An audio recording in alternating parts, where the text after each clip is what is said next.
Qu'est-ce que tu veux faire plus tard? Question à laquelle il n'est pas facile de répondre lorsque l'on n'est encore qu'un collégien. Alors ce mercredi, un carrefour des métiers était organisé au collège Vautrin-Lutte de Saint-Dié-des-Vosges qui pouvait aider les jeunes ados à trouver leur voie. Lors de cet atelier, la réalité virtuelle a offert à Julia une immersion en cuisine. J'ai choisi de regarder la cuisine parce que la cuisine, c'est ma passion. Et il y a beaucoup de ma famille qui sont passés par là. Julia elle a découvert différents métiers qui tournent autour du domaine de la restauration visiblement, avec différentes professions. Par exemple, si Julia a visionné une vidéo sur une cuisine, eh bien on peut aborder le métier de cuisinier, mais à la fois en restauration collective, en restauration traditionnelle, dans une grande chaîne internationale. Encore une fois, l'idée c'est de montrer qu'il y a 1000 façons d'exercer un même métier et une profession. En tout, 15 pôles sectoriels différents étaient proposés. Ici, un atelier où les métiers sont peu ou prou liés au sport. Justement, ces jeunes ont tous une activité sportive, un centre d'intérêt et la passion en prime. C'est essentiel pour exercer une profession plus tard. Faire soit dans agent de sécurité, soit dans garde du corps, enfin ce qui protège quoi. Et faut aussi être un peu sportif dans ça. Du coup, tu fais quoi comme sport là? J'avais fait du judo, du Nippo Kempo, de la boxe style et je veux faire de la MMA. Avant de se lancer, bien sûr, il faut être totalement passionné pour se lancer dans ce travail-là et ça permettra justement d'avancer plus facilement déjà. Le département des Vosges, lui, a décidé d'aller plus loin. La collectivité veut ainsi promouvoir les métiers que l'on peut trouver sur son territoire dès la classe de 5e, mais aussi enrichir les stages en entreprise de 3e avec un parcours de découverte. On va réaliser un annuaire, on va mettre des interactions en place entre les professionnels, les fédérations pour créer des connexions et nous apportons un support dans le cadre de forums, notamment qui vont se dérouler dans les établissements et donc d'envisager leur avenir dans le département. Les Vosges ont signé une convention cadre avec la région et l'éducation nationale et reçu le soutien de branches professionnelles. Là, on s'inscrit dans quelque chose d'un peu différent, la découverte des métiers, dès la classe de 5e, qui avait été lancée de façon expérimentale par l'éducation nationale et aujourd'hui généralisée. Et là, l'idée, c'est vraiment de mettre en commun nos forces. Souvent, lorsqu'on pose des questions à des enfants et qu'on leur demande le nombre de métiers qu'ils connaissent, ils se sont souvent arrêtés. Et lorsqu'ils arrivent en cité 10, c'est déjà un grand maximum. Donc plus tôt on peut leur apprendre les richesses, leur faire découvrir nos métiers, plus tôt ça sera mieux. Le département des Vosges est à ce jour le seul du Grand Est à s'engager aussi fortement dans la promotion des métiers de territoire. Idée innovante qui pourrait bien faire école.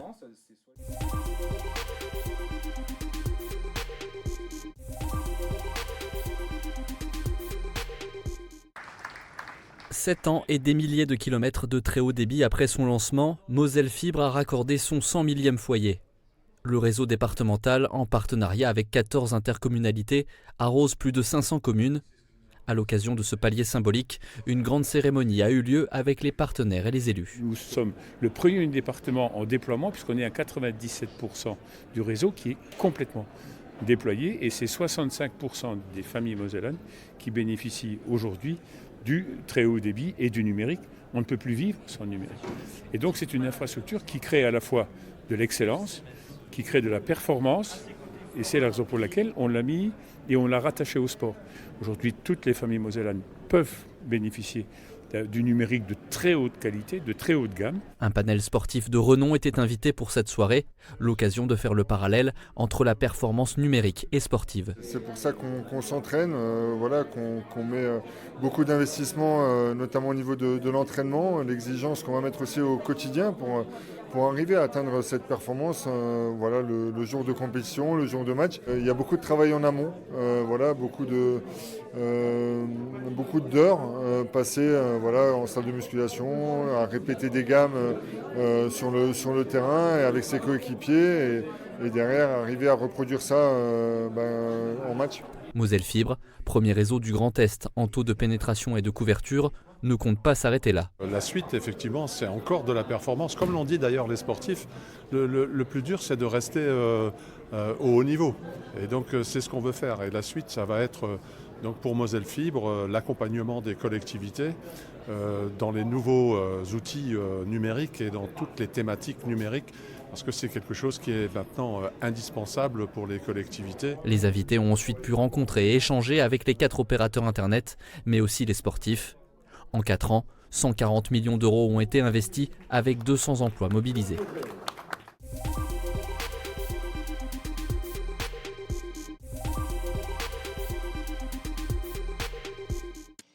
Sur ce chantier de restauration d'une pelouse sèche, vignerons ou ouvriers viticoles interviennent bénévolement. On vient là tous les ans pour ouvrir le milieu pour les espèces dans les prairies sèches comme orchidées, pour enlever tout ce qui est pin, sapin.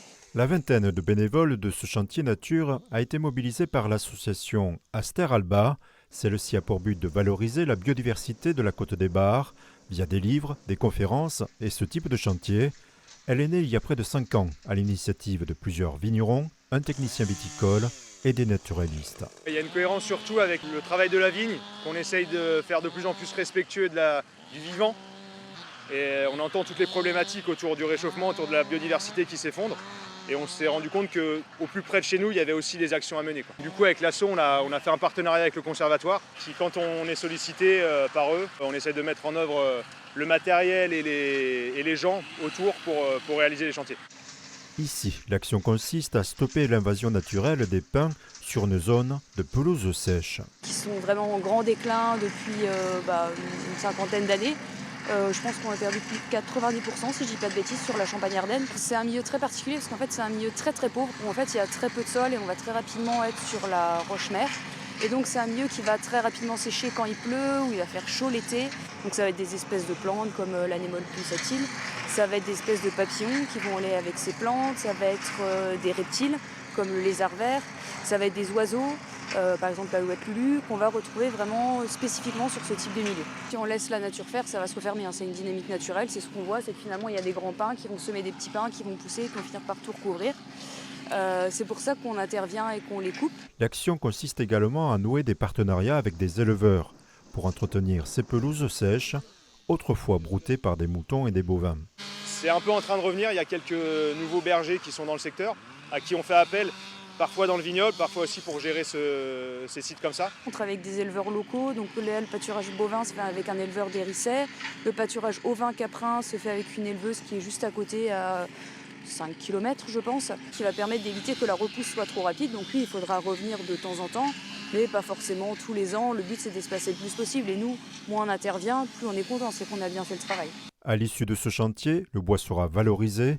Il s'agit de la 4e coopération entre le Conservatoire et Aster Alba.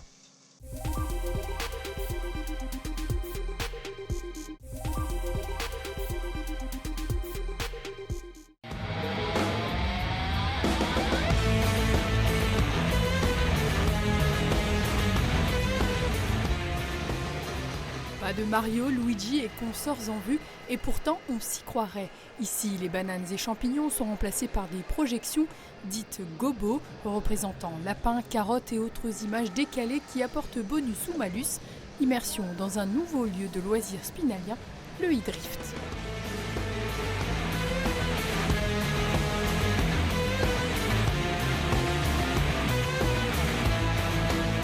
C'est en fait, entre guillemets, un remake de Mario Kart. On a voulu lier le réel et le virtuel.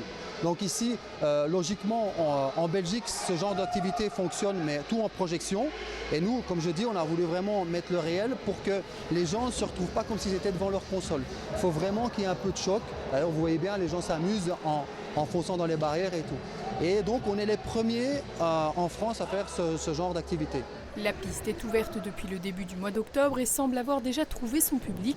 Ce soir-là, ils étaient une vingtaine et pour tous, le drift, discipline consistant à faire glisser son véhicule tout en le maîtrisant, c'était une première. C'est très glissant, effectivement, un peu dur de prendre les marques, mais on s'habitue. C'est assez fun.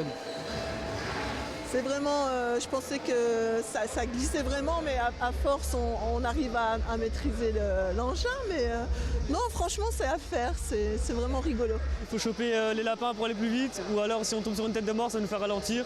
Tandis qu'avant, on faisait tout ce qu'on voulait sur la piste. Et alors comment vous trouvez ça ? Je trouve ça bien, c'est la première fois que j'en fais et j'en reviendrai.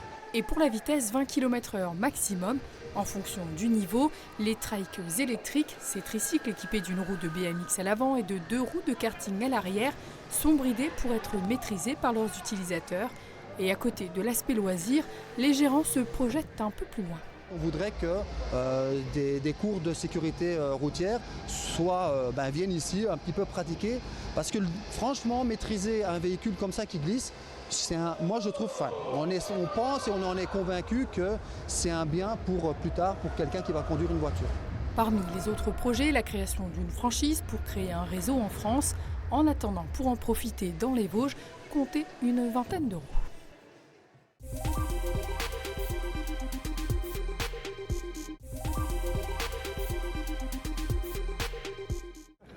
Cette Messine patiente dans le froid depuis bientôt 2 heures avec un rêve en tête. Obtenir Stella, la nouvelle boule de Noël de Meisenthal. On est là depuis 9h15 ce matin. On aura un beau cadeau parce qu'à force d'attendre dans le froid, ça sera une belle récompense. Comme elle, plusieurs centaines de personnes ont fait le déplacement. L'engouement est tel que les premiers clients font la queue depuis 8 heures, soit 3 heures avant l'ouverture du point de vente. Il faut dire que seulement 1000 exemplaires sont vendus chaque samedi. On fait une petite collection, voilà, on aime bien l'avoir tous les ans. C'est une tradition en fait, j'en ai quelques-unes, je les ai collectionnées, mes parents m'en offraient il y a quelques années et maintenant c'est moi qui viens les chercher. Tous les ans c'est une différente, elle est unique à chaque fois, c'est sympa.